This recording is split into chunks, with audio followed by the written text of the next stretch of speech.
Lanzamiento, aquí viene un batazo de Mundito entre right center field, la bola pica, se extiende, viene anotando Stott, empata el juego, también manda para la bola Turner anota y los Phillies se van arriba. Se prepara, Mundito en segunda, el lanzamiento, batazo profundo para el center field, la bola se va, Schwarber Bob, ¡campanazo!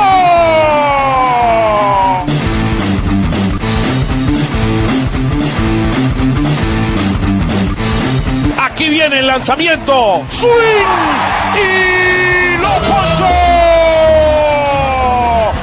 Ponche de Alvarado, amigos.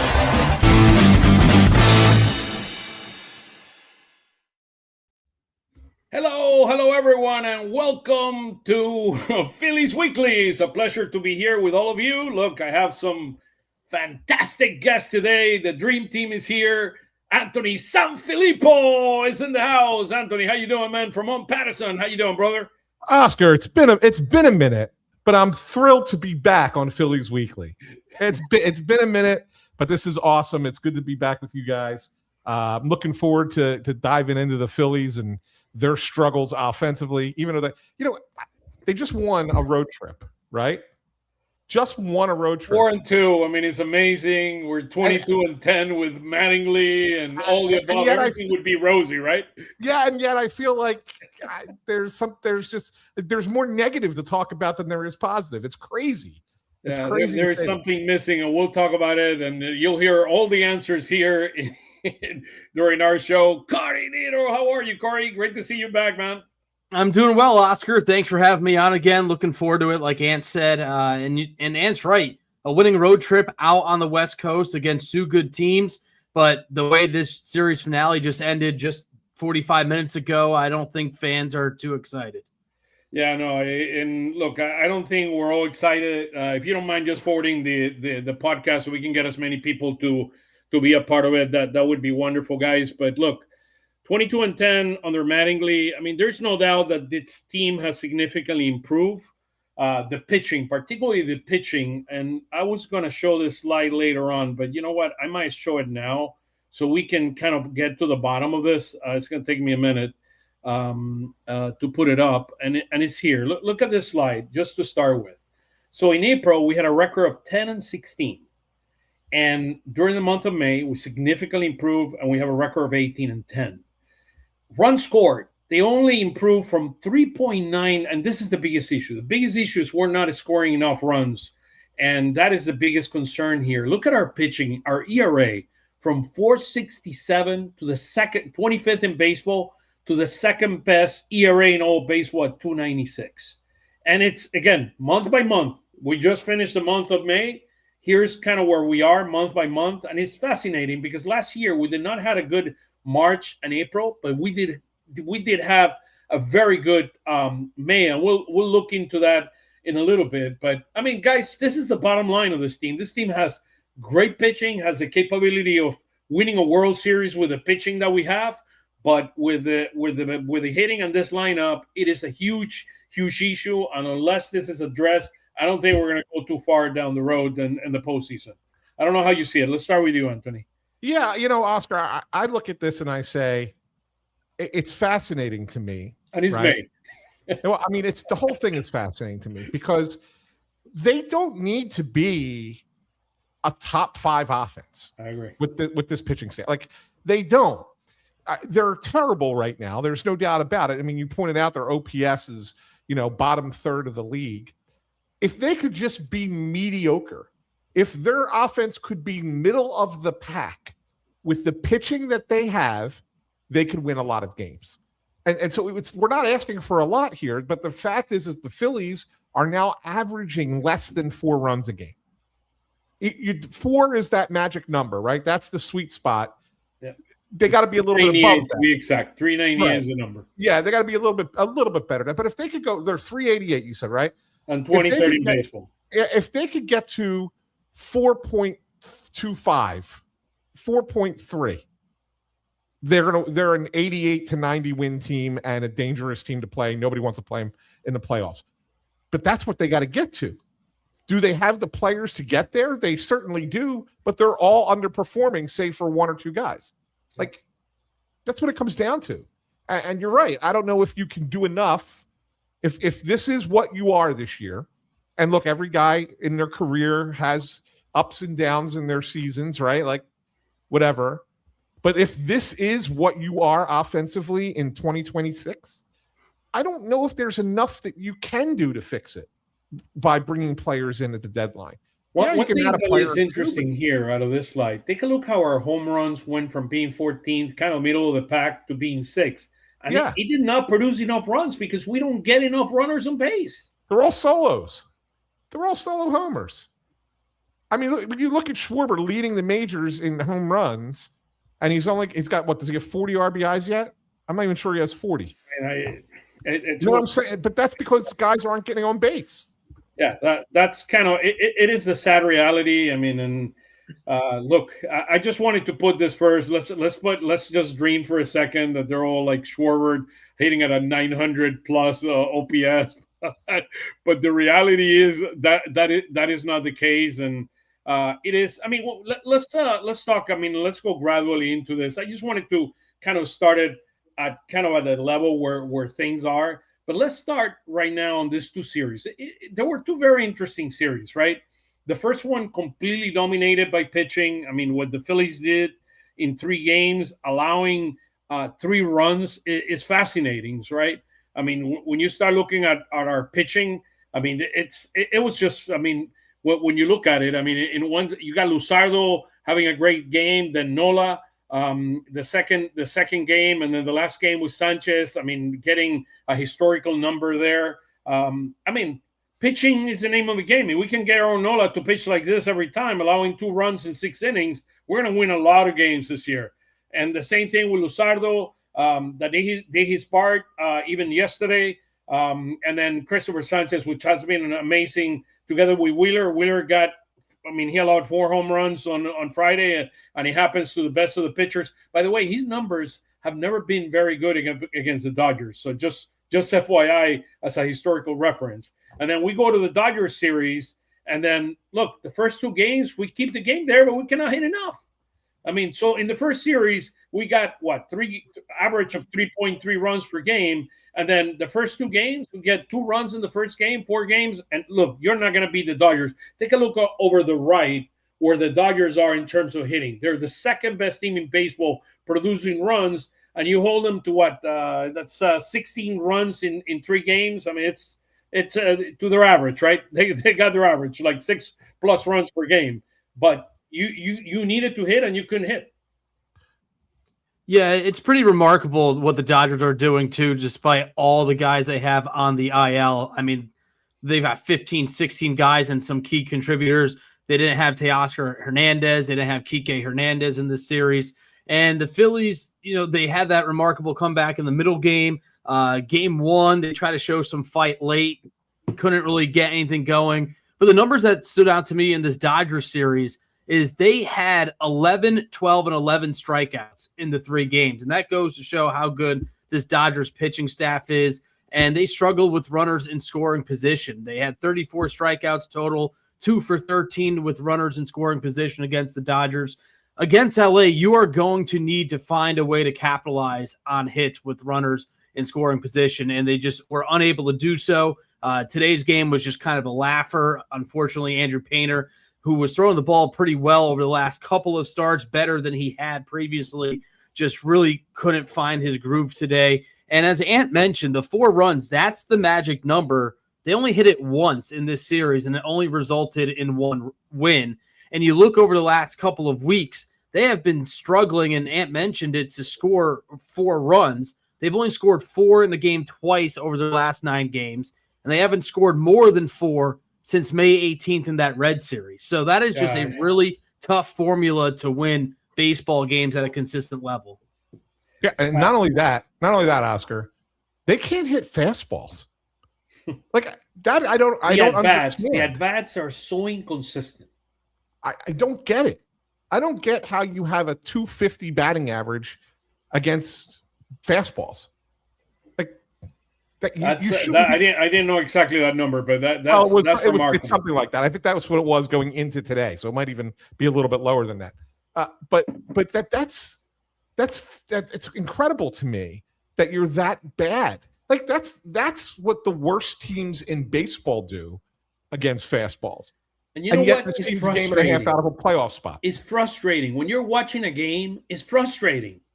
I mean, look, it is a miracle. I find it was a miracle that we won the game yesterday.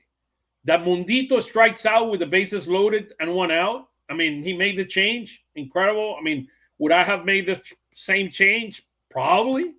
I mean, but Brandon March has been hot, and his numbers, and I'll show him here, his numbers, they've been from a couple of days off, but his numbers have improved against left-handed pitchers. So he's at the 730 mark around there against left-handed pitching. But look, I got to give it to Mattingly. I mean, he had the guts to make the change, and he made the change, and Mundito struck out, but then he paid off, and that's Mundito, right? He brings the magic once in a while, and the magic is good, and he hit that 2-run homer that gave us a victory. So, look, it's frustrating. That's probably the word that I'll use. But here is where this team is right now as of a couple of days ago. Runs per game, 398. I think it's 389 right now after this series or after the game today. 23rd, 24th in baseball. Strikeouts were 16. So you would say, well, they're strikeout too much. They're striking out in the middle of the pack. But take a look at the base on balls. And I did an analysis looking at three teams that are fascinating. There are three teams that are in first place: the Cleveland Guardians, the Tampa Bay Rays, and the other team is the what was the other team? The Milwaukee Brewers. Those three teams. There's one common theme among all of them. They're top 5 in base on balls percentage. This is a team that get base on balls and they make contact, and that's how they score runs and how they have great pitching, and then they make contact. And as you're saying, Anthony, if this team could at least get on base and make contacts with the home runs they're hitting, they would be a lot more productive, and we would be at least in the middle of the pack. But we cannot get on base, and we're 26 in baseball in base on ball, and percentage of base on balls is 7.9%. Yeah, they're chasing way too much, Oscar. I mean, that's another thing for me. Like, they're just out of the zone. Like, I don't. They're a lot more undisciplined than they used to be. You know, I'm looking at their chase percentage. It is 33%. Their chase percentage. It's the 4th worst in baseball. Now, to be fair, the Atlanta Braves are a little bit higher at 33.8. But the other two teams are the Blue Jays, who are having a bad year, and the Rockies, who might be the worst team in the sport. You can't chase like that. You can't be, that far out of the zone all the time. I don't understand. They can't hit fastballs. They're chasing balls out of the zone. They lack discipline. And, Don Mattingly will tell you that, they're trying to get out of it all at once, right? They're all trying to do, it's the old Rob Thompson line. They're all trying to do too much. I don't understand how you can't just sit there and pull it back and say, you know what, this hasn't worked for 2 months. Why don't we try something else? Try it a different way. To your point, let's be a little bit more patient, right? Let's work pitchers a little bit. I think that's got to be the approach. Otherwise, you're going to stay down here in the bottom third of the league in all of these offensive categories. And talking to our friend iRock that always sends some great messages. Look, winning 4 or 6, everybody feels comfortable in San Diego and LA. And it's the same thing we're talking about, but it's pathetic. The offense is pathetic. We either hit a home run or nothing. And that is absolutely the truth. And here are the numbers, right? Here, again, a couple of days ago, but take a look at where we were chasing 32.9, the 33% you mentioned. And then, look, it's just, look, this team is 23rd in runs per game, or 24th in runs per game, 27th in batting average, 27th in OPS. Look how we're doing against right-handed. We were, in the beginning of the year, we were doing a good job against right-handed pitching. Now we're 23rd. And now we are 20th against with our OPS against left-handed pitching, and we're 23rd. We're worse against right-handed pitchers. So it's not just about the lefties. It's a whole thing. So one quick thing, and then I'll let Cory jump in here with his thoughts. So you look at their OPS at 682, right?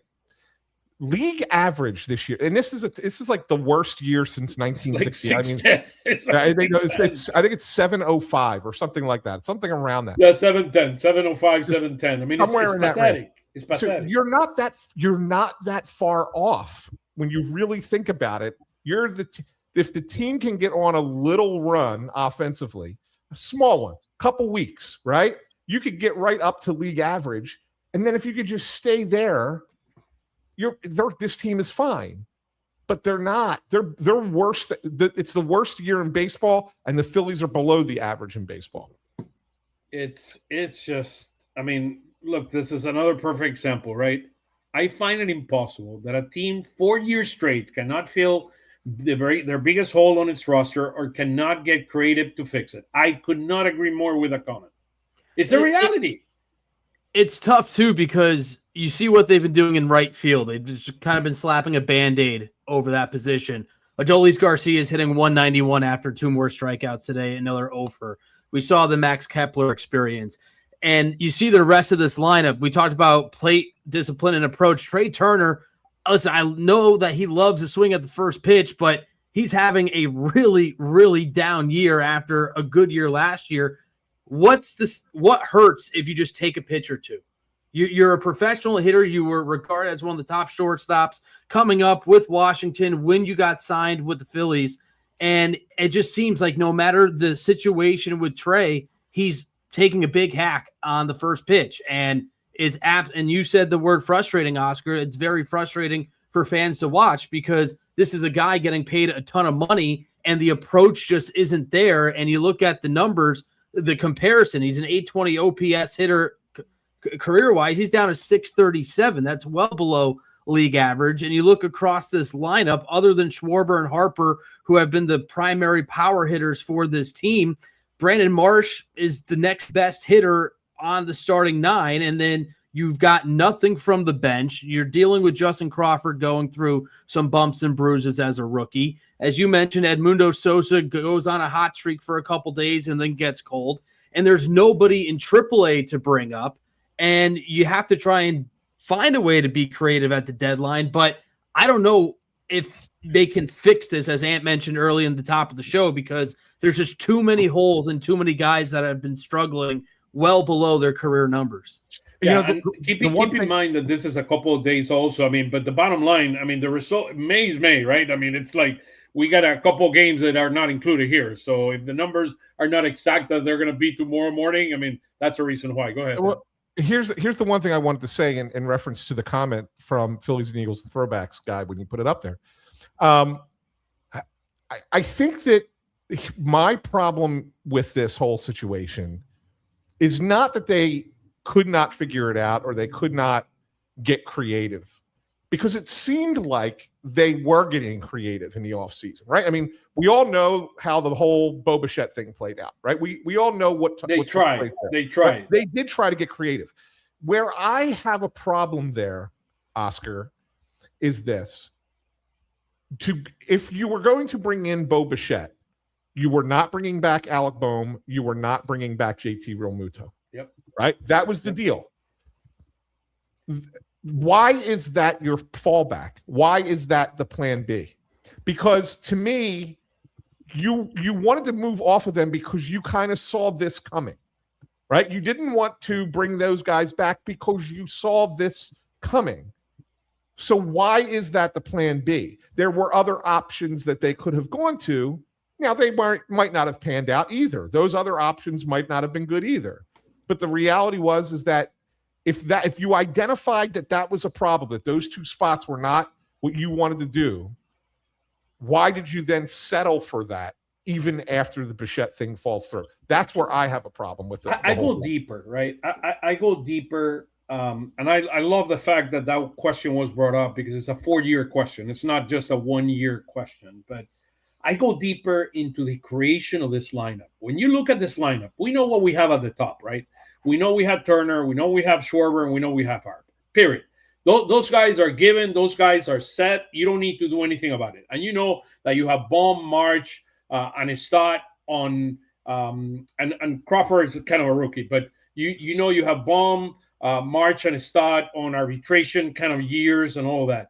But you have a bench where you have Mundito, you have Marchand, you have a couple of additional spots, and you needed to get creative. If your lineup is full, it's full because this lineup has been full for 4 years. Okay, let's be clear. This lineup is all or nothing. They don't get on base. They have an issue getting on base in terms of base percentage. You need to create the remaining guys in the lineup need to find a way, and you needed to bring a couple more bats into this. If you were not going to get Bichette, you needed to get creative in free agency or be a trade, getting a few guys that could hit and that could at least make contact. And that's what I'm not seeing out of this team. I mean, we don't have enough guys that make contact here. It's all or nothing. We know Baum has been absolutely terrible this year. He's going to end up with a nice March, but look at the last week of he was 18 for 3 starting the series. I don't remember he got too many hits. I mean, I think he got a double or something yesterday, but he has not hit well at all this entire year. I mean, look at Stott. Stott is in my opinion, and I know he hit a home run today. Stott is in a career year, because to me, Mundito is going to go out next year and he might become the utility guy on this team. It's a possibility, and I love how he plays second base, but he cannot find a way to. He's trying to overhit. The other thing, guys, that I want to bring to you regarding hitting is, I know Kevin Long is loved by many guys here. Should we bring another? I know teams have co-hitting coaches. Should we bring? And I know it sounds like in Stoutland in the Eagles, where they got rid of the offensive line coach. Should they bring either below him or beside him another credible hitting coach that can focus more on contact than beginning to overhit? And then maybe the Schwarbers and some other guys, but you can put Turner, Baum, Stott with the other guy to focus more in terms of making more contact. This team needs to make more contact and needs to get on base. If you make contact, you have a better chance than the amount of time that we're striking out and that we cannot hit. We cannot hit with the type of solvency that we need to be able to win games. I don't put as much stock into coaching as some other people do. I look at players, right? And more so than I look at the coaches. I know for a fact that Kevin Long was coveted by, I think it was 9 teams, I want to say, in this offseason. And the Phillies re-signed him for a 3-year deal this past offseason. Mm-hmm. So I think that's, you made that commitment. You got to kind of ride with that, right? That's what you decided to do. The question that I ask is, you mentioned you know what you're going to get out of Turner. Well, you think you do. Yeah. You're not getting it. Right? But like, if you had the opportunity, I'm going to ask both you guys this. Let's put yourself in Dave Dombrowski's shoes right now, and say someone says to you, you can get back into go Back to the Future. You can get into the DeLorean and you can go back a few years. Would you undo that contract? Would you bring someone else in here instead? 100%. Right. So to me, that's where this all went awry. You agree with that, Corey? Yeah, I do. I'm trying to remember the other shortstops in that free agency class. I do think Swanson was another of the guys. They weren't. I mean, Carlos Turner Correa was another guy. Turner was the guy, but I think the contract from the start was pretty large and a little out there, in my opinion. Yeah, I mean, so here's the thing. And I'll be I was with the Phillies back then. Like, it was like, what I mean by that is I was on board. I was on board with the Phillies at that time. Like that.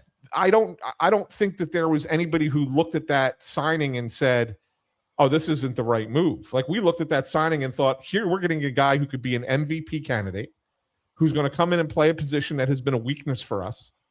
And we're going to go out there and, we just come off the World Series appearance. This is the guy that's going to make the difference. And he just hasn't made the difference.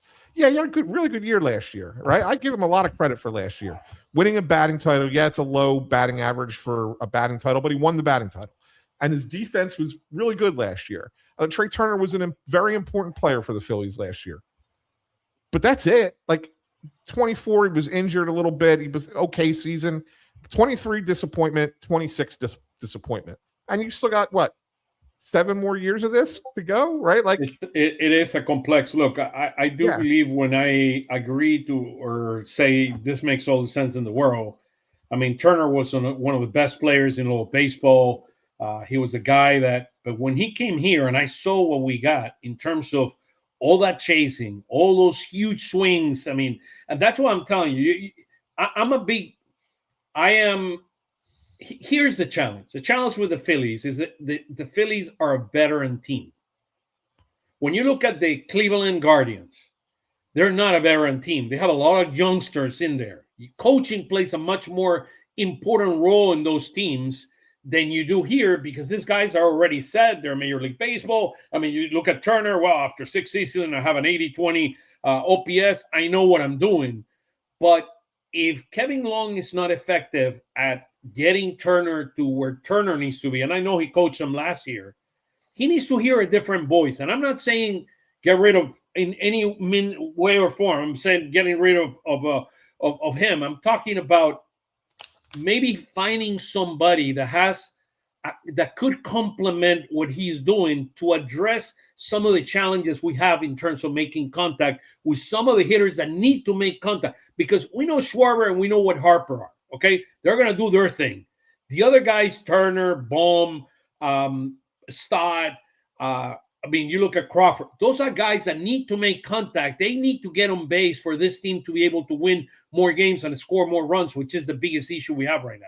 And right now we have a team that is the two performing guys, and you could include March in that list, are Schwarber and Harper plus March. And look, here are some of the numbers. We go back. Let's go back to here for a second. I mean, March, look, it is Schwarber at 957. Again, this is a couple of days old. Harper at 884 and March at 883. The rest of the team is significantly below the OPS in Major League Baseball. Significantly. I mean, Garcia is a disaster right now.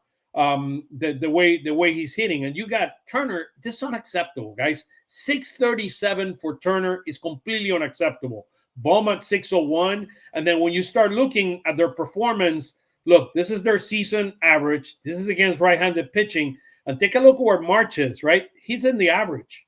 Right there, March against left-handed pitching at 711. That's why it surprised me that he made the move. Look where Sosa was starting this series against left-handed pitching. 642. Vesia was pitching at the time, and March was at 711. So I was surprised that he actually made the change. But look, it worked. I mean, the bottom line. And the other thing that you'll find very interesting here is look at the amount. We have 5 guys. Look how much they're hitting with runners in scoring position. This might have been also one of the reasons he brought Sosa in. But look at March with runners in scoring position. And look where Stott is. Stott is really good. There's only one minor problem. The Phillies are the 30th team in baseball putting runners runners on base and runners in the scoring position. The 30th team in baseball. The worst in all of baseball. So something has to change.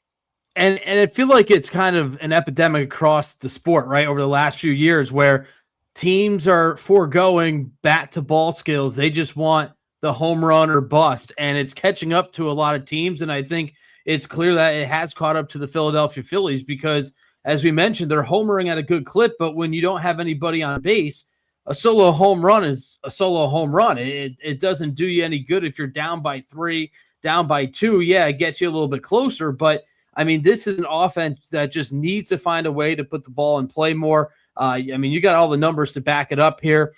Going back with Ant, I'm kind of in the same boat with Ant about the coach versus player. I think it's still on the player to carry a better approach at the plate and try and find a way to just not press. I know it's easier said than done, and Don Mattingly has said it. Rob Thompson has said it. They're busting their butts off. They're all trying to break out of it as quick as they can. But to me, it's just mind-boggling at times to just see an offense 1 through 9, the Phillies, other teams across Major League Baseball, where they just cannot formulate innings where they put a couple guys on via a walk, a single, and then a double, and all of a sudden you got 2 runs aboard. So I think it's across all of baseball for the last few years. I don't know if it will change, but it's certainly a trend that has hurt the Phillies, no doubt. I'll put a comment on the elephant in the room in a second, which it'll be funny as we go into the discussion. But take a look at this, guys. Red is 20 and above. Yellow is in the teens, and then green is you're in the top 10. I mean, in this case, so or is good, right? So look at this. So Against right-handed pitching, everything is red. We're 20 and above in every category. Batting average, on base percentage, and OPS. Against left-handed pitching, we're 216 is our batting average. 302 is our on base percentage, and we're in I think it's like 18, 19 at 673, the number that is there. And then we're 21.7% strikeout. But take a look at by batting order. Take a look at what we are. There's only two guys in the entire lineup, the second and the third hitter, which are Schwarber and Harper. Or in this case, I mean, they moved Schwarber this week to the leadoff, which is an interesting thing. Did in your opinion, did that change anything? Moving Schwarber to the leadoff? No.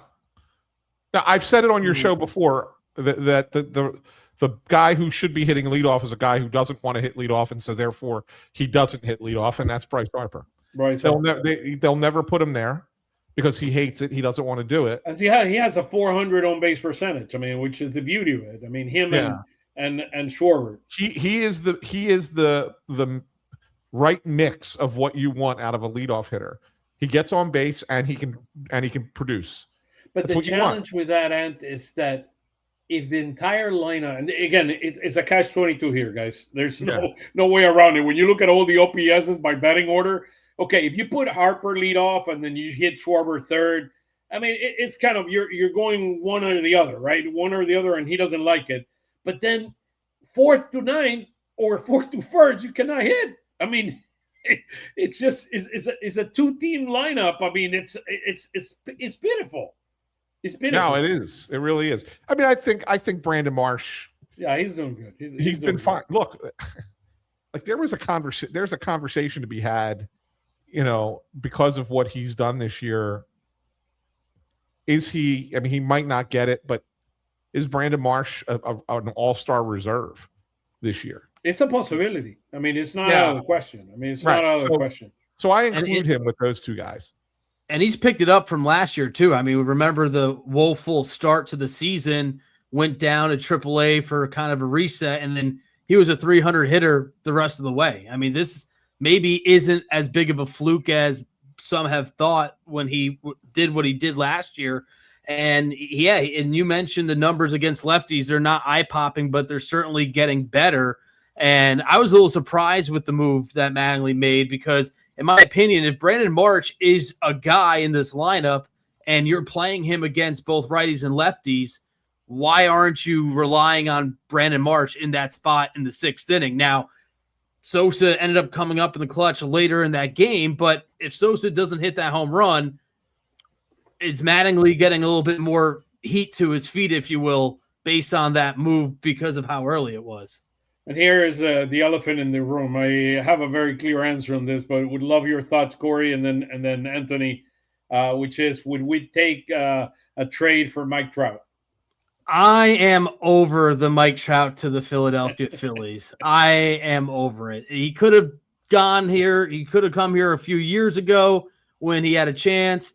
I think people forget he has a no trade clause, so he has to approve the trade to said team. And it just seems like he's happy out there. He wants to be loyal to the team that drafted him, that paid him all the money that he's made. I don't know. He's 34 years old. He's having an okay year. You look at his last few seasons, outside of being injured, he isn't the Mike Trout of old. I don't know. Maybe I'm wrong. I just don't see how much of a benefit or a positive he would be coming over to Philly at this point. If we were playing fantasy baseball, I'd do it in a heartbeat. Right. Seriously, I would. I mean, it would help the team.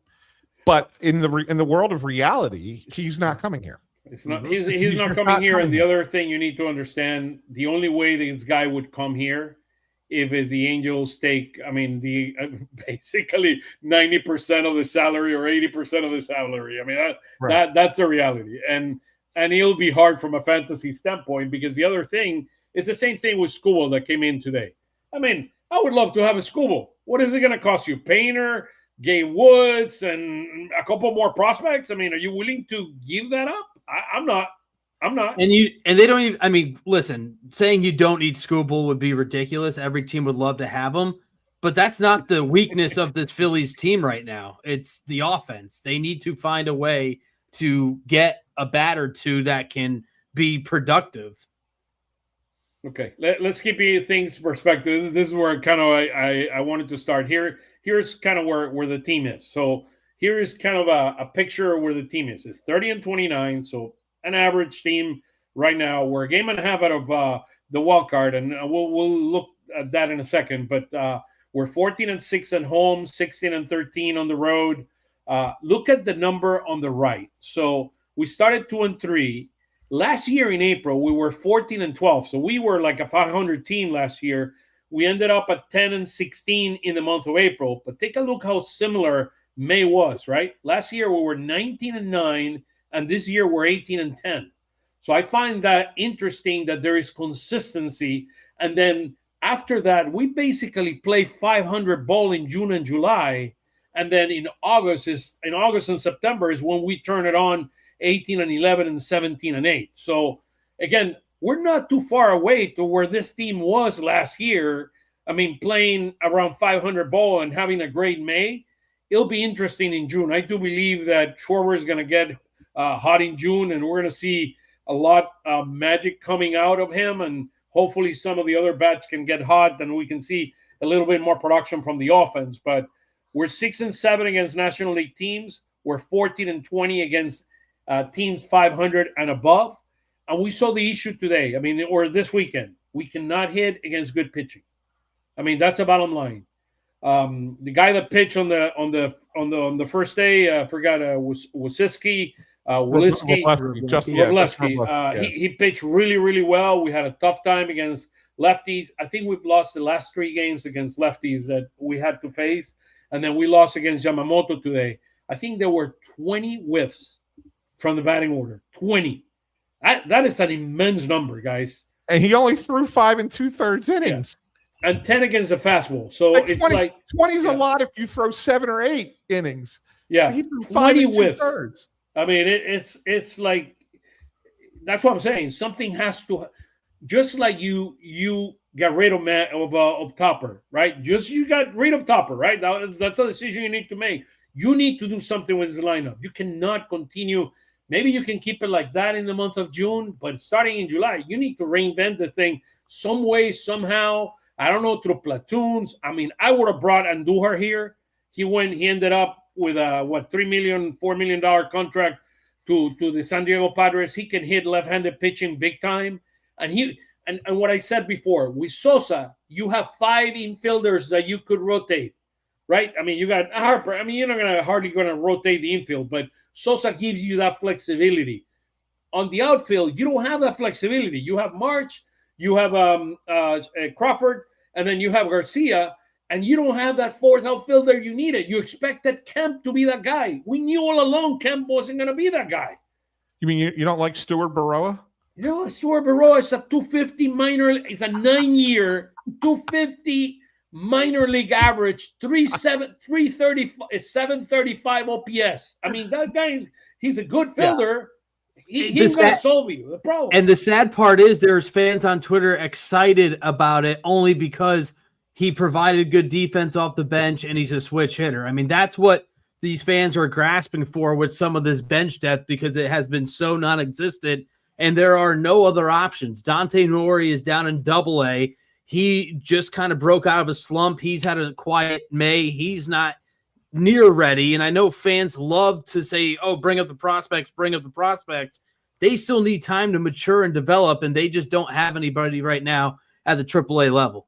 Look, I like Carlson, the guy that they signed. That's a signing that I like because he's a productive player. He's a very good outfielder. He's not a good hitter, and that's why he's not here. He was a high rated guy in the Cardinals system. He did something for the Orioles last year that were really good. So I like some of the things that I saw in him last year, even though he did not have a great year, but at least he's a major leaguer. I mean, we're bringing Baroa 9 years in the minor league system, guys. And let's be clear, if somebody gets hurt, you bring Felix Reyes to play every single day and you forget about him and you just you ride with him every single day. But if you're going to keep this party of playing, I mean, bring Carlson, that is a major league player that have done it for 5-6 years already, and he can maybe you can rotate him. He's not going to be the end of the world, and he can hit both ways. He can hit left-handed. He can hit lefties and righties, and hopefully you could he hit both ways. So he's ambidextrous. So that could maybe help. But look, the reality is this team is an average team at best because we have great pitching and very, very questionable hitting. Well, Oscar, you brought up Otto Kemp. Like, that was the big mistake, I think, and that goes back 2 seasons.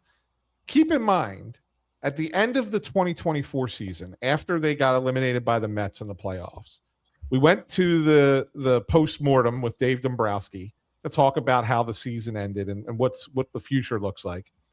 And he, out of the blue, no one asked about Otto Kemp. He brought up Otto Kemp as a guy that they think was going to help the team last year. Turns out he did. He helped them a little bit, right? It was 2 stints, wasn't anything long, but he helped them a little bit. Okay, fine. At the end of last year, he had the same kind of availability after they lost to the Dodgers. And again, without us asking, he brought up Otto Kemp. Then when we went to the winter meetings, we are sitting in his conference room, private conference room in the team hotel, and he starts me, and he gave us one, and I love when Dave gives a history lesson, right? He gives us this whole history lesson. He goes, well, back in 1983, nobody thought that the Baltimore Orioles were going to have success with, I forget, it was John Lowenstein and Ronicky. Ronicky was the right fielder, and Gary Renicky, right? Renicky. Yeah, and go look at what they did. And the funny thing was, so I did a deep dive and I looked at the numbers, and Gary Renicky and John Lowenstein had this almost identical slash line to Brandon Marsh and Otto Kemp in 2025. They're average. Now, over a full season, Kemp only played at part of a season, so it was a little bit, whatever. So you look at it and go, okay, so this is what they're comparing it to. This is what they're trying to do. But why are you forcing Otto Kemp into this role when there's no proof that he can do this? And there were right-handed bats like an Andujar who you could have gone out to get. Snyder, with the Red Sox, another bat. Who you could have put into that role that, okay, maybe you don't want to platoon Brandon Marsh anymore, but at least against lefties, you have this guy who can come in and hit, and it's not as bad. And if Garcia is too bad, that's what I'm saying. You need 4 outfielders that you could rotate. And if Garcia is hitting that bad, he's going to slump. He needs to sit a couple of games. He's in a massive slump. He needs to sit a couple of games. I was surprised that they did not put Barreau after the hit that he got the other day on Friday. I thought he was going to start the next day. That was a big hit. Sit down Garcia for a game and put Barreau, and hopefully the rookie can ride it, just like Felix Reyes hit that first home run. Hopefully you can do it. But you need a jolt. You need a jolt. And again, listen, I don't know if Stuart Barreau is going to be that guy, but I was happy to see that they put him in the lineup as soon as they brought him up. I thought for sure we wouldn't see him for quite some time. And that's the problem with what they're trying to do with this outfield platoon. They did it with Otto twice. They've done it now with Felix Reyes.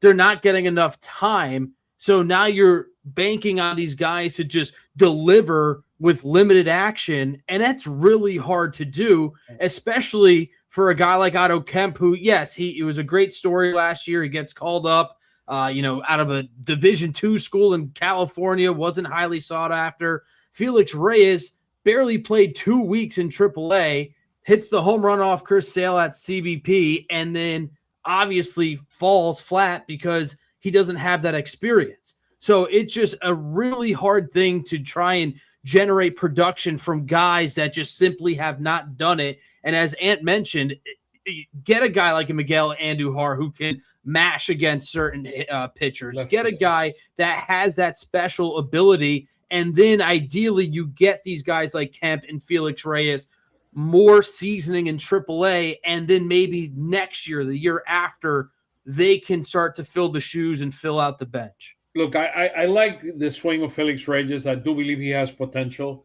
Here's the challenge, both with Felix Reyes and Otto Kemp. they could be potentially have the potential to be major league hitters, but they're not major league fielders. They're out of position, and you don't have a DH. I mean, you cannot put Schwarber in left field every day, and that's a problem. That creates a massive problem, because what happened when you have Otto Kemp and you move Brandon March to center field, that's a weak outfield. I mean, even though Garcia, I mean, it's a tremendous outfielder, and we appreciate everything that he does on defense, but the reality is, if you bring Mark, I mean, look at what Brandon March did in the series against the Dodgers in the playoffs. I mean, that ball, I mean, you cannot do that. I mean, this is the majors, guys. This is a postseason. I mean, we're trying to create a team that wins in the postseason. So, look. Yeah, and Oscar, I'll say this, and I put this tweet out last night. If Adolis Garcia was anywhere close to functional as an offensive player, he'd be beloved in this city right now because of the way he plays in right field. And when I say, like, his last 12 games, he's 2 for 36. 2 for 36. How many extra bases? 2, 1, 2? 1 with a 1 double, right? Double. That was it. Right? He's only got 4 home runs. Like, just get me if Adolis Garcia was hitting 230 and had 10 home runs right now instead of 4 and batting 180, whatever he's batting, like, he'd be a rock star in this town. That's all they need. They need him to just be functional, and he can't be functional at the plate. You gotta get him out. I'm not saying get rid of him, because you obviously see the value that he gives you defensively, right?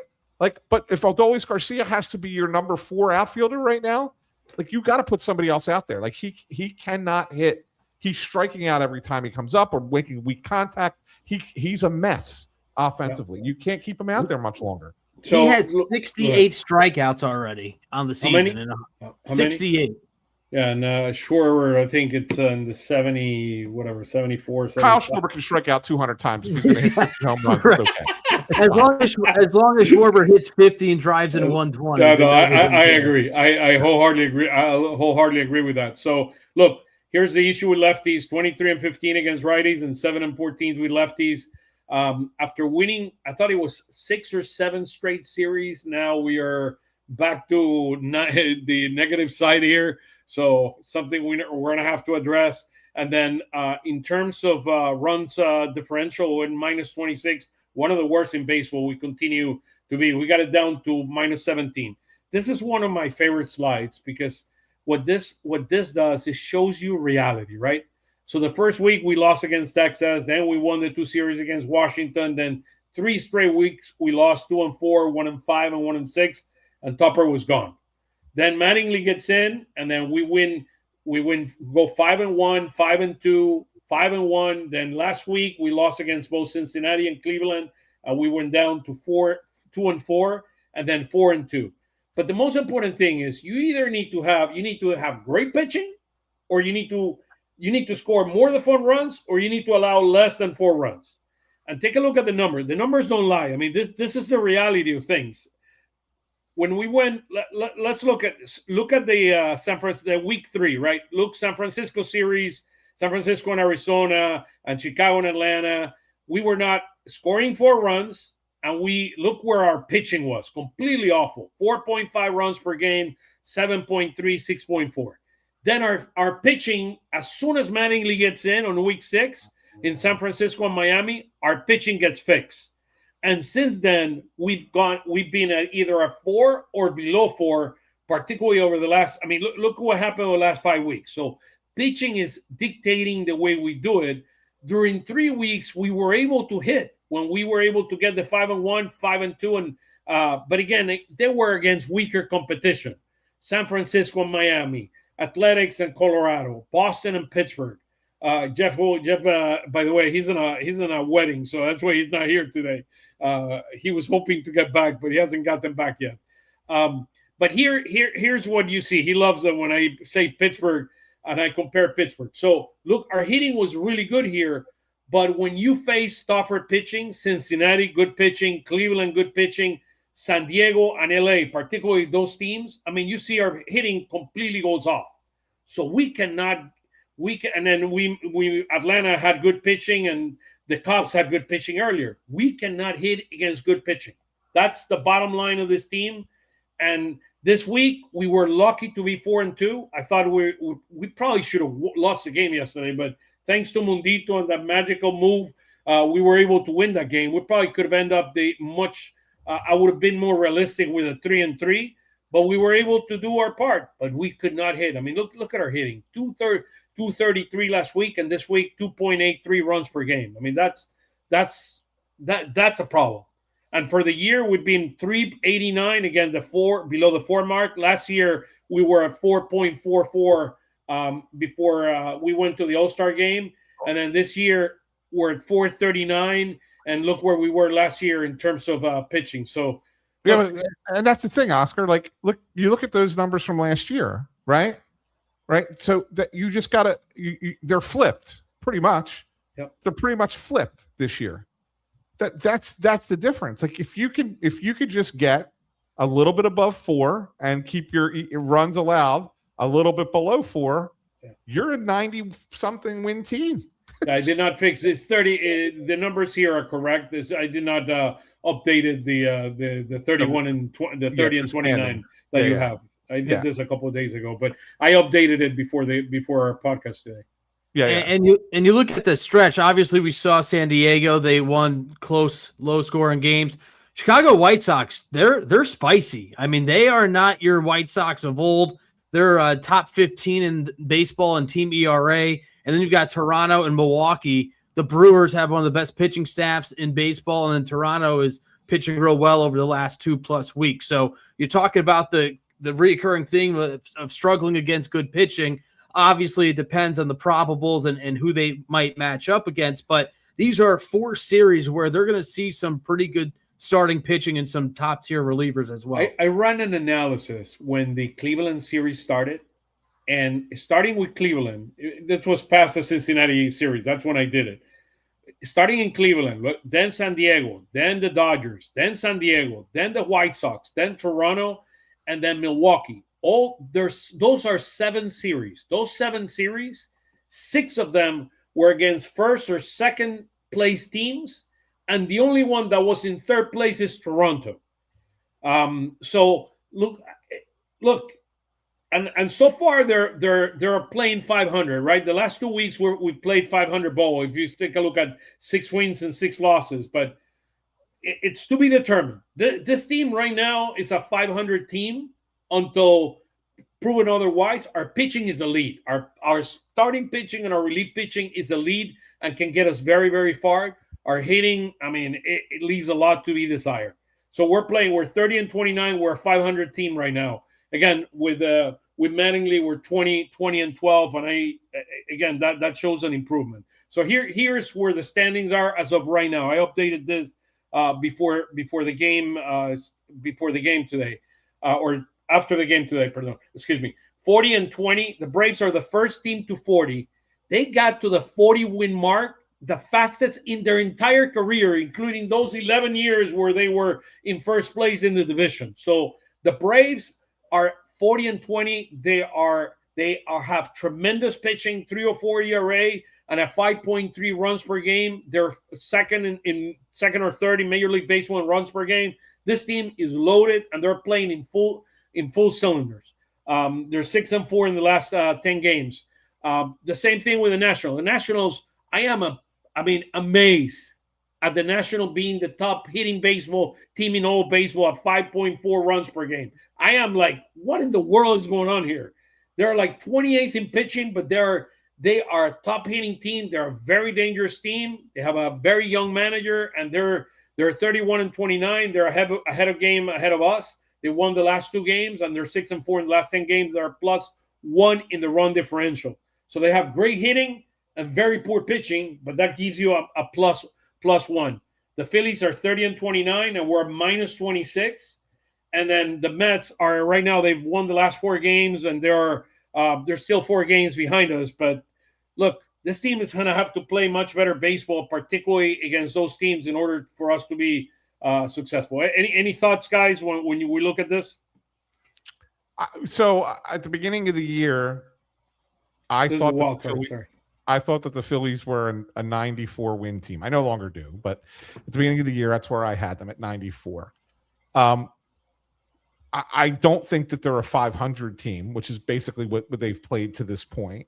I think that they are a little bit better than that. I think that this team should win 87 to 88 games by the end. And I think that it's doable to get there. So I'm not worried per se. Like I look at the National League, and I think that when you look at the teams that the Phillies are chasing, other than the Braves, they're not going to catch the Braves. But so you're looking at the wild card.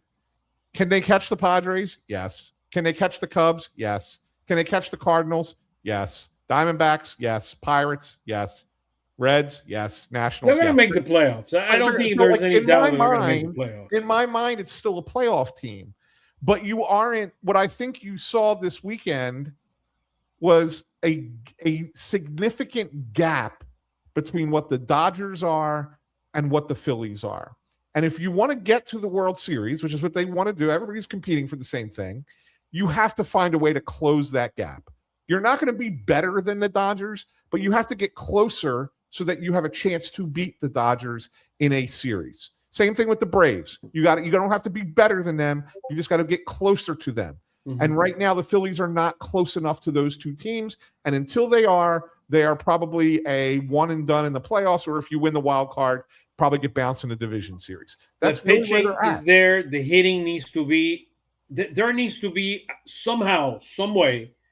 Some is going to be improvement, and another one is you need to bring a couple of bats here that can make contact, that could change this lineup a little bit. Last year, you brought Bader.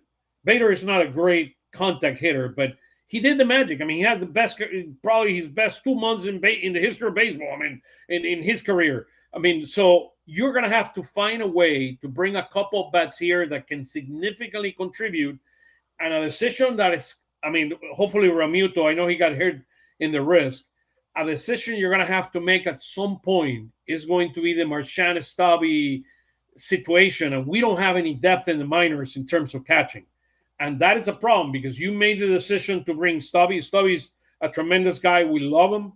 Marchand is not having a good season at all. I mean, he's a good defensive catcher, but somehow, some way, that is a very valuable bench spot where you need a better hitter that could contribute to this lineup and can help you win more games. And particularly, we're talking about going into the World Series and going and making it far in the postseason. Yeah, the Phillies are 8-17 against teams holding playoff spots this year, and their next 12 are against postseason teams if the season were to end today. So as we mentioned, and Ant said about the series against the Dodgers and what it proved to us is the gap between Los Angeles and Philadelphia, these next 12 games are going to show the difference of the gap they might have between the Padres, who are sitting in the wild card spot, and obviously the Brewers, who are in contention for the NL Central, but a team that they could possibly play if they get out of the wild card round, depending on how the season shakes out. So, I mean, this is another stretch here where they need to figure out what they're made of, what kind of team they are. I agree with Ant. I don't think they're a 500 team. I had them winning around 92 games at the start of the season. I think he's spot on with the numbers there. I think 88 wins, 89 maybe. Still gets them into this NL wild card as the second or third spot most likely. But this is going to be an interesting deadline because we saw what Dombrowski did last year to get Duran. He brought in Bader, and you mentioned, Oscar, the fantastic 2-month stretch that Bader had.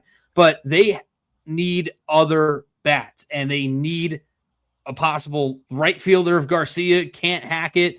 Hopefully Realmuto's all right, but you mentioned the backup catcher has been really brutal. I know there's some talks and rumors and, just conversation of if they try and go for Contreras at the catcher position, just a right-handed bat that could bring some fiery passion to this lineup. But, I mean, they need to do something at the deadline. There's no doubt about it. And I think a lot of fans forget this team very well could not be the team that we're looking at going into the playoffs. They will most likely make some changes. How big are the changes, though? That's the biggest question. Yeah, I don't think there are going to be massive changes because you cannot afford it. I mean, that's the part of the dynamics with the current, and particularly with kind of the CBA coming up next year and getting those proposals this week.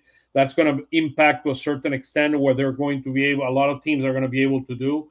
But I do believe it's just, you need 2 or 3 pieces that could maybe adjust and support this lineup. I mean, you have the bases there. It's just more a matter of some of the components that the Turners of this world get going, and that you somehow, either through platooning or finding ways to be able to address a couple of spots on that bench that could maybe take this to another level. So I just want to do just a quick recap right quick with a couple more slides, and then we're done. Here's kind of the interesting thing here. 11 teams in the National League are above 500, and then only 5 teams in the American League are above 500.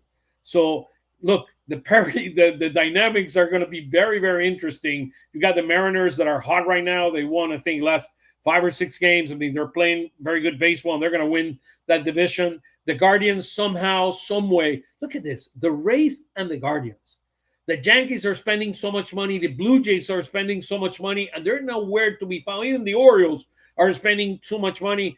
I mean, and then you got the Rays, the Guardians, and the White Sox. I mean, in the top 6 teams in the American League. Baseball is a very, very weird thing and very, very interesting. Talking about the CBA and parity, and they wanted to have a cap or no cap. By the way, that is a very interesting thing that I found, or that we found when the MLB submitted their proposal, putting caps on top. If they put a cap on top on the bottom, that means they all agreed to have the big markets agree with the medium and smaller markets to share the revenue of all of television, including the regional television, which I find fascinating. I mean, that is a situation that is very, very interesting. Just a few more things. I mean, we shouldn't leave today, and then we'll go to what's happening next. We should not leave today without talking about what this guy have done, breaking a 150-year-old record. An amazing job by him. He still has a ways to go to get to Oral Hershiser at 59 innings in 1988. But what he has done is remarkable, historic for a franchise. 44 and 2/3 innings without allowing a run, and I think he is just an inning away from passing the mark of Carl Hubble, which has the record for a left-handed pitcher in the history of baseball. So I'm sure Cristopher is going to have a tremendous. I think, when is he pitching? Tuesday? I think he pitches Tuesday. You're on mute, Anthony. Is it Wednesday? Yeah, he's going to pitch Wednesday. Okay, Wednesday. Yeah, he's going to pitch Wednesday, which I was a little bit disappointed by that. I'll be honest with you. So he's getting an extra day because of the 2 off days, right? Mm-hmm. Which is fine. But my thought, just out of a desire to potentially be there when history could be made, if he had pitched Tuesday, his follow-up start would be Sunday against the White Sox at Citizens Bank Park. Now, instead, if he's to set the record, let's say he does have do it another, on the road. Wow. It'll be in Toronto instead. Yeah, so I mean, record aside, he's been pitching too many innings. That's part of the challenge here. Or too many. Yeah. He's thrown too many pitches, and that's why I think they're trying to be very, very careful with him. Well, of course, he matters. He's the most important player on the team this year. He's been phenomenal. I agree. Yeah, I agree. Yeah. I mean, what he's done is remarkable. Here's an interesting thing: the battle for the Cy Young. I mean, it's incredible what a lot of these guys are doing. I mean, look at Misiorowski, where he's a 183. Christopher or Sanchi, how they call him, dugout is 147. Misiorowski at 183. Paul Skeens, I mean, I think the Phillies did it their part when they faced him with those 5 runs that he allowed. But then Ohtani is 5-2 and a 0.82 ERA. I mean, it's fascinating. And then Chris Sale's having another tremendous season. So look, the fight, and I think the other guy is Chase Burns with the Cincinnati Reds that is also having a tremendous season. So the battle for the Cy Young, and very importantly, who will start the All-Star game, is going to be fascinating over the next few weeks to see who wins that. The slide on the right is who won the Cy Young last year. I just wanted to provide that for perspective. With Sanchez was number 2. behind the unanimous 30 points that Skeen got to be the Cy Young. So it's going to be fascinating, guys. To me, Roberts is going to be the manager from the Dodgers, and I'm sure he's trying to push for Ohtani because Ohtani's trying to win the Cy Young this year. That is his main objective, not so much to win the MVP. He wants to win the MVP, but in addition to that, he wants to be the Cy Young. But I just find this fascinating, guys. I think that when we're talking about the All-Star game, it would be a crime with the All-Star game in Philadelphia to not pick Cristopher Sánchez to start the. I don't care whose numbers or what, as long as they're all close to each other. And right now, in my mind, I mean it's close, but Sánchez ahead of everybody else. Like how you don't make him be the starting pitcher in his home ballpark is ridiculous. When it comes to the Cy Young race, I don't even look at it. You know why? If we gave the Cy Young Award out on May 31st, the last 2 years, who would have gotten it? Ranger Suarez. Ranger Suarez. Look at that. Ranger Suarez. Right? I mean, I have Ranger on my fantasy, so I can at least keep memory of him. He allowed 4 runs today, but he struck out 10. I mean, he had a weird line today. Yeah. He had 8 hits, 8 hits, 5. It was 5 innings, 8 hits, the 4 runs, 2 walks, and 10 strikeouts. Ultimately, if I had to predict who the 3 finalists are going to be for Cy Young out of this group, I think it's Sánchez, Skeens, and Sale. I think Mizorowski. I think he's just he's gonna get tired. Somehow I feel the injury. He's like a quick injury away. Polsteen and him, both those are 2 pitchers. He's going to have dead arm, man. Like you can't keep throwing 103 13 times a game. Yeah, I agree with that. I think he's just going to burn out at some point, despite him being really young. Just that high octane, that often, you got to save some of it for the rest of the season. So I just don't think Ohtani is going to have enough innings. I agree. The Ohtani part, he's not going to have enough innings. Yeah. I agree, guys, 100% with it. So let's go to what's coming next. And then we close it here for the day. Thank you so much for coming, guys. Appreciate you guys and everyone that is listening today. Here's kind of where we are and watching this with us. I kept it. I told you about the series, right? The 7 series. Here are the 7 series and kind of where this team is. So we lost 4 and we won a total of 5. So we're 5-6. 5-6 since this whole thing. We're 5 wins and 4 losses since this whole thing started. So we're slightly above 500, and we're gonna see what happens. San Diego comes next, so Nola versus Vasquez. Then they have Sánchez there. You said they moved them to win. Oh, because they have an off day tomorrow. And that's why I thought he had the second game. So there's an off day tomorrow. Then we're gonna have Nola and Vasquez on Tuesday, Sánchez and Buehler on Wednesday, and then Wheeler. Hopefully, he can get back on track against Yolito, that was signed to a San Diego team that has a lot of injuries. And then the White Sox, Luzardo against Kay. Then we have Painter against Burke, and then Nola against Sandlin on Sunday. And then we hit the road to the CN Tower there in Toronto. Sánchez against Corbin would be 2 lefties on game 1, and then Wheeler and Luzardo. So, look, it's not going to be an easy road. This is going to be an interesting test for this team. Look, it's not the Dodgers, but it's kind of the second tier after the Dodgers where they're playing. The other important thing with the White Sox is Murakami got hurt, and he's in the IL with a 4 to 6 week hamstring injury. So he's going to miss a number of games, and that's going to definitely help the Phils. But they've been one of the surprise teams this year. Anything else, guys, in terms of surprising teams or things that you guys want to bring up before we close it today? Yeah, I think that the Phillies actually get a little bit of a break against the White Sox, not just because of the Murakami injury, but I think they're going to miss Davis Martin in that series, who's been their best pitcher so far this year. He's like the one guy who you could sit there and say could contend with Schlittler in the American League in the Cy Young race at this point.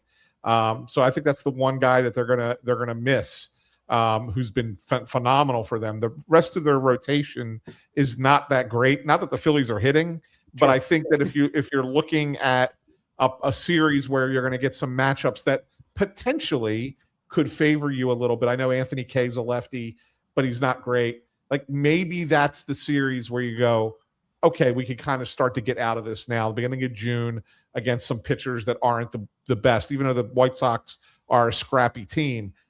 They don't have a great rotation. Yeah, they don't.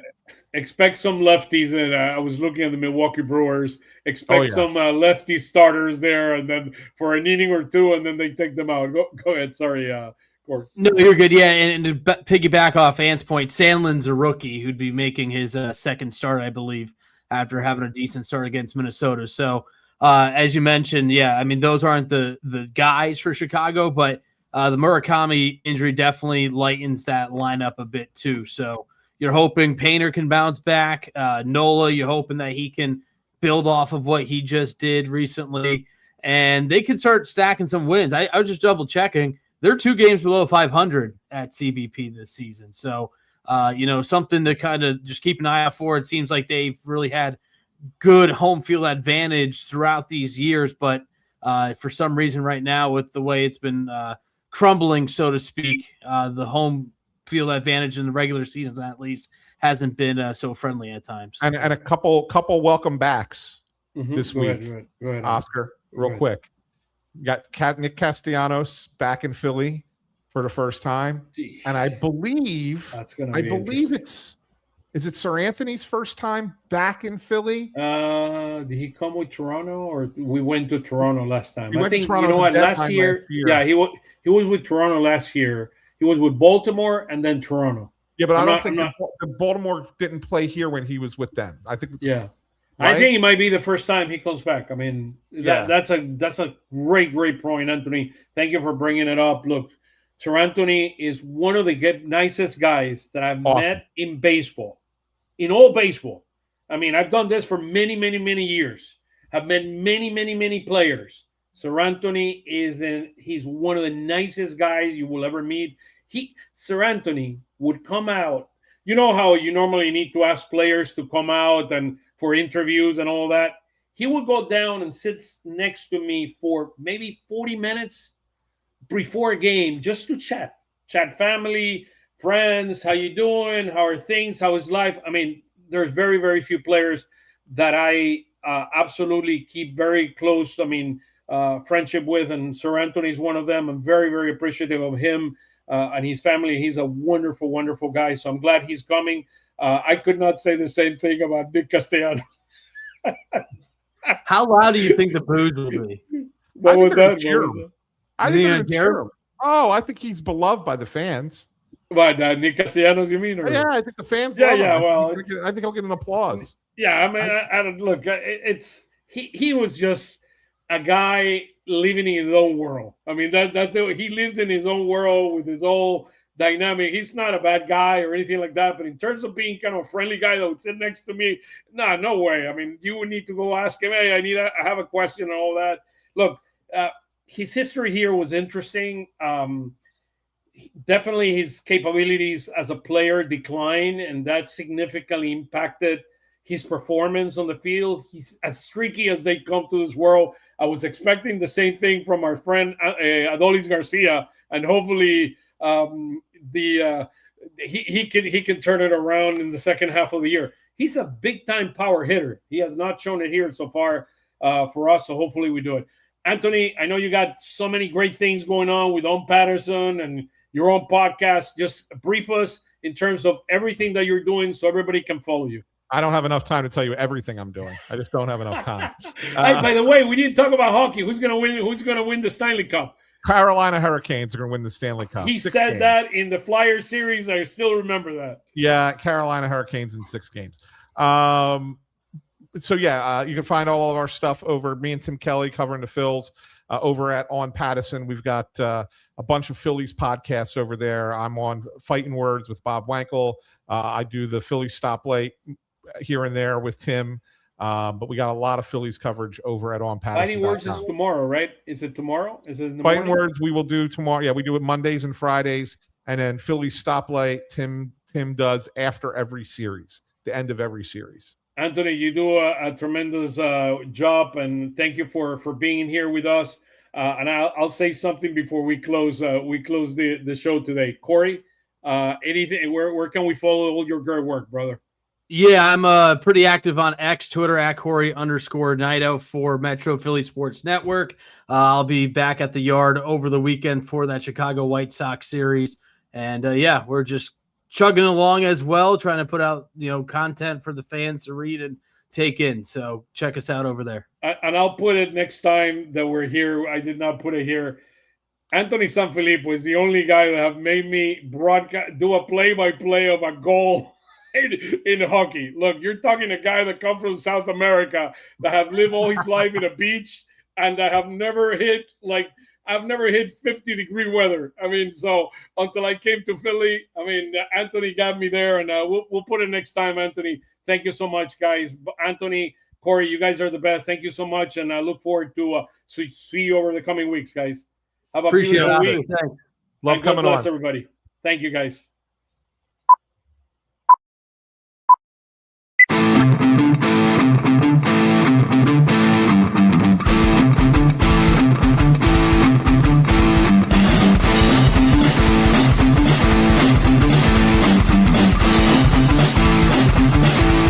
Lanzamiento, aquí viene un batazo de Mundito entre right center field, la bola pica, se extiende, viene anotando Stott, empata el juego, también manda para la bola Turner anota y los Phillies se van arriba. Se prepara Mundito en segunda, el lanzamiento, batazo profundo para el center field, la bola se va, Schwarber Bob, ¡campanazo!